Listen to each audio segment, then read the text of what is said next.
عزیزان گرامی، یہ تمام ہماری محافل کا سب سے پہلے میں شکر بجا لاتا ہوں رب ذوالجلال کی بارگاہ میں، اس کائنات کے خالق نے، ہم سب کے پالنہار حقیقی نے ہمیں اس دنیا میں وجود بخشا اور پھر حکم یہ دیا کہ تم زمین پہ چلنے والی چیزوں کو غور سے دیکھو۔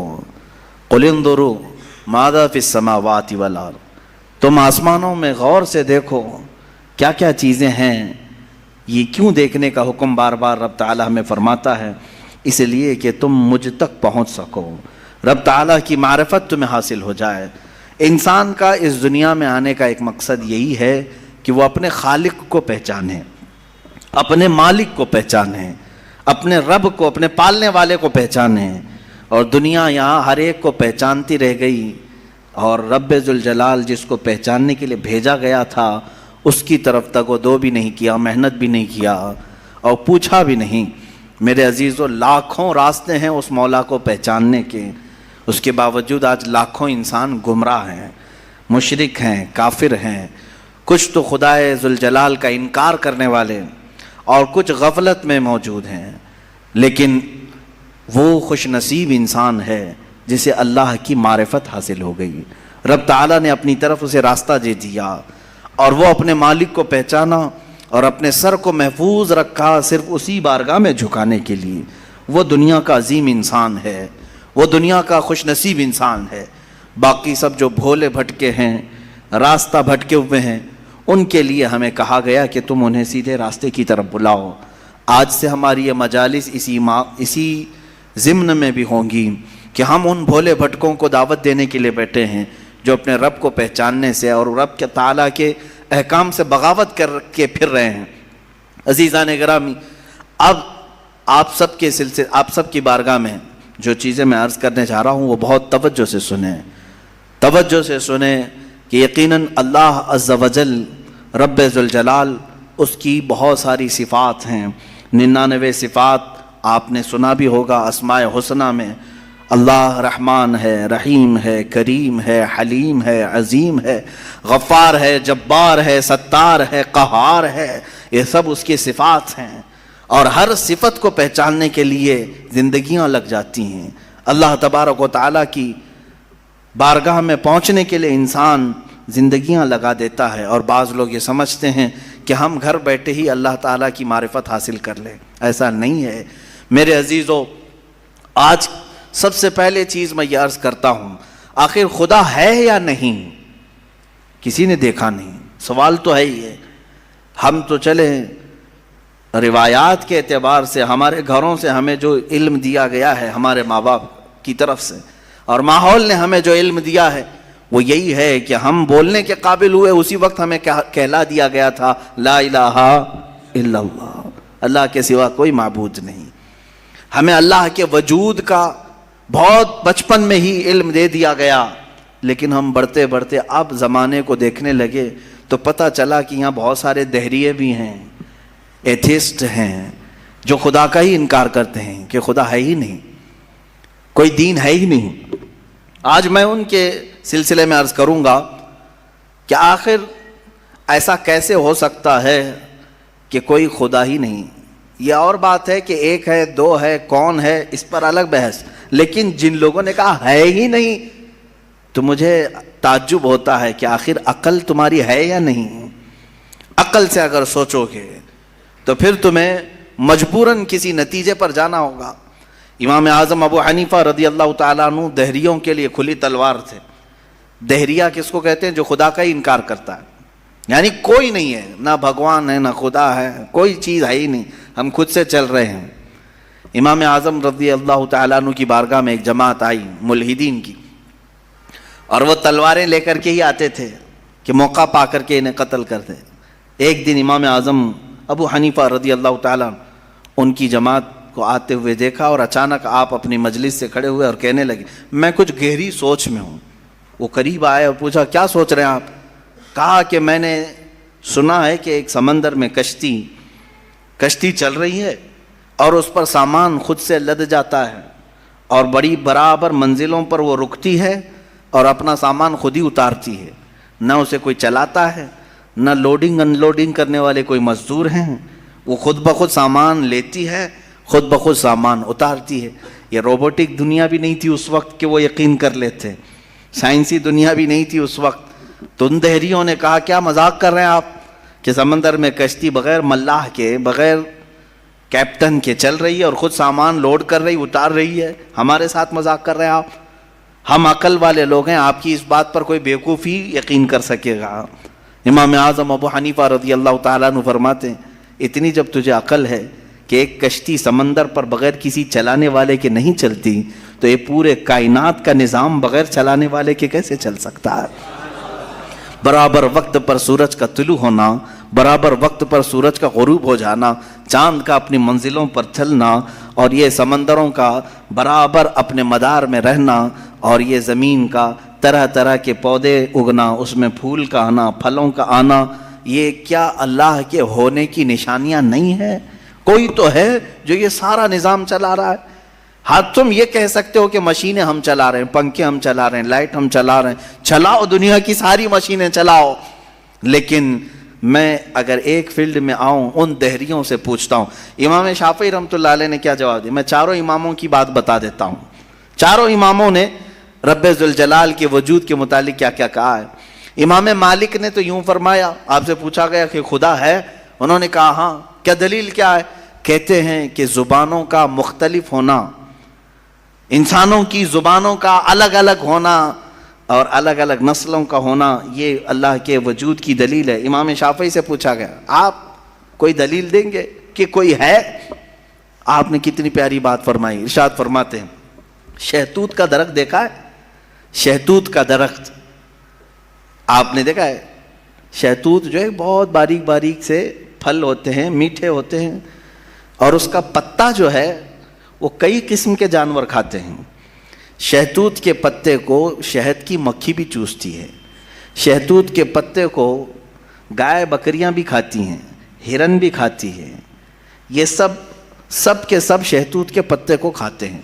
شہتوت کا پتا ایک رنگ کا ہوتا ہے، ایک ہی ٹیسٹ کا ہوتا ہے۔ امام شافعی فرماتے ہیں شہد کی مکھی اسی شہتوت کے پتے پر بیٹھتی ہے، چوستی ہے، اور اپنے چھتے میں جا کر کے شہد اگل رہی ہے۔ بکریاں اور گائے اس شہتوت کے پتے کو کھاتی ہیں، مینگنیاں ڈال رہی ہیں یا دودھ دے رہی ہیں۔ اسی شہتوت کے پتے کو ہرن کھاتی ہے، ہرن نافہ پیدا کرتی ہے جو مشک کی طرح ایک نافہ ہوتا ہے، نہایت ہی اچھی خوشبو اس کے اندر آتی ہے۔ امام شافعی فرماتے ہیں ایک شہتوت کا پتا بکری میں جائے تو الگ اثر کرے، شہد کی مکھی میں جائے تو الگ اثر کرے، گائے میں جائے اور ہرن میں جائے تو الگ اثر کرے، آخر ایک شہتوت کے پتے سے نافع، دودھ اور شہد بناتا کون ہے؟ بناتا کون ہے؟ اسی میں امام شافعی فرماتے ہیں ہم روٹی کا ایک ٹکڑا کھاتے ہیں، روٹی کا ایک ٹکڑا کھاتے ہیں، اندر جسم میں یہ روٹی جانے کے بعد آپ سب کو معلوم ہے اس میں سے کچھ حصہ گوشت بنتا ہے، کچھ حصہ خون بنتا ہے، کچھ حصہ پیپ بنتا ہے، کچھ حصہ منی بنتا ہے، باقی کا بچا ہوا فضلہ پخانہ بن کر نکل جاتا ہے۔ ایک روٹی گیہوں کی کھاؤ، جو کی کھاؤ، جوار کی کھاؤ، روٹی ایک ہی طرح کی ہے، اور اس سے گوشت کون بناتا ہے، خون کون بناتا ہے، اور پیپ کون بناتا ہے، منی کون بناتا ہے، سب کی الگ الگ قسمیں ہیں۔ امام شافعی فرماتے ہیں تمہاری ہزاروں مشینیں ایک طرف، لیکن اندر جو نظام چلاتا ہے وہ کوئی تو ایک ہے، کوئی تو ہے، تمہیں ماننا ہوگا۔ میں دہریوں کے متعلق کہہ رہا ہوں جو ملحدین ایتھیسٹ ہیں، جن کا کہنا ہے کہ کوئی ہے ہی نہیں، کوئی خدا ہے ہی نہیں، تو ان سے میں کہتا ہوں کوئی بتاؤ تو صحیح آخر یہ چلا کون رہا ہے، یہ کون چلا رہا ہے، ہمارے جسم کے اندر کا نظام کون چلا رہا ہے؟ اور قرآن نے انہی کی طرف بار بار اشاروں میں بتایا ہے، آیات میں، کہ کیا تم دودھ کو نہیں دیکھتے؟ دودھ کہاں سے پیدا ہوتا ہے؟ کہ اللہ تعالیٰ فرماتا ہے کہ ہم نے دودھ کو گائے کے خون اور اس کے گوبر کے بیچ میں سے پیدا کیا ہے۔ اس کا فضلہ گائے کا گوبر ہے پیٹ کے اندر، اور اس کا خون بھی ہے، خون نہایت ہی سرخ، گوبر نہایت ہی الگ رنگ کا، اور اس کے بیچ سے صاف و شفاف دودھ کا نکلنا، دودھ آتا ہے، نہ کبھی اس میں گوبر کی بو آئی، نہ کبھی خون کا رنگ آیا۔ قرآن کہتا ہے آخر یہ کون ہے جو اس طرح صاف ستھری غذا نکالتا ہے؟ تمہارے لیے کیا شہد کی مکھی کو نہیں دیکھتے؟ قرآن کہتا ہے جب وہ ڈنک مارتی ہے تو اس کے زہر کا کوئی علاج نہیں ملتا. شہد کی مکھی اگر ڈنک مارے تو زہر چڑھ جاتا ہے اور کئی لوگوں کی موت بھی ہوتی ہے، لیکن وہی اپنے چھتے پہ بھی تھوکے تو وہ نہایت ہی میٹھی غذا ہے، نہایت ہی میٹھی غذا ہے. شہد کی مکھی اپنا رس چھتے پر ڈالے تو وہ دنیا کی سب سے اچھی غذا، وہی اگر کسی کو ڈنک مارے تو سب سے برا زہر ہے. اعلیٰ حضرت رضی اللہ تعالیٰ عنہ نے اپنے آپ کو یوں فرمایا ہے کہ میں وہ شہد کی مکھی ہوں جس کی مٹھاس کا بھی جواب نہیں، جس کے ڈنک کا بھی جواب نہیں. یہ تو ضمناً میں نے بات عرض کی. خدا قدیر و جبار کے وجود پر میرے عزیزو ایک دو نہیں، لاکھوں مثالیں دنیا میں ہیں، لاکھوں مثالیں. ابھی تو کائنات کے رازوں تک ہم پہنچے ہی کہاں ہیں. سمندر کے اندر کی دنیا، پیڑ پودوں کے اندر کی دنیا. اب آئیں امام احمد بن حنبل اس قلعے سے باہر آتا ہے. امام احمد بن حنبل کی ان باتوں کو سن کر لوگوں نے پوچھا ایسا کیسے ہوتا ہے؟ بند قلعہ، ہوا بھی نہیں جاتی، کوئی سوراخ بھی نہیں، اور اس کے اندر سے کوئی اچانک پیدا ہوتا ہے. امام احمد بن حنبل فرماتے ہیں یہ تو روز ہوتا ہے، مرغی کے انڈے میں نہیں دیکھتے. مرغی کا انڈا مجھے بتاؤ اس میں کتنی کھڑکیاں ہیں؟ انڈا تو اوپر سے پورا بند ہوتا ہے، ہوا تک نہیں جاتی، لیکن مرغی اس کو گرم کرے. اب تو مشینوں میں بھی، اب مشینوں سے بھی ہوتا ہے. مجھے یہ بتاؤ وہ انڈے کی زردی اچانک ایک جاندار چوزے کی شکل کیسے اختیار کرتی ہے؟ کون ہے جو اسے چونچ دیتا ہے؟ کون ہے جو اسے پر دیتا ہے؟ اور پھر ہم نے جانوروں کو، پرندوں کو، ہر ایک مخلوق کو دیکھا ہے، ان میں رنگ ایسے بھرے ہوئے رہتے ہیں، دنیا کا کوئی آرٹسٹ بھی اس طرح کے رنگ بھر نہیں سکتا.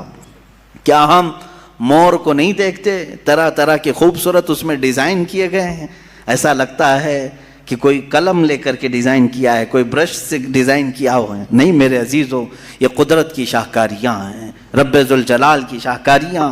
اور تم بے شمار خوبصورت مخلوقات کو دیکھو گے.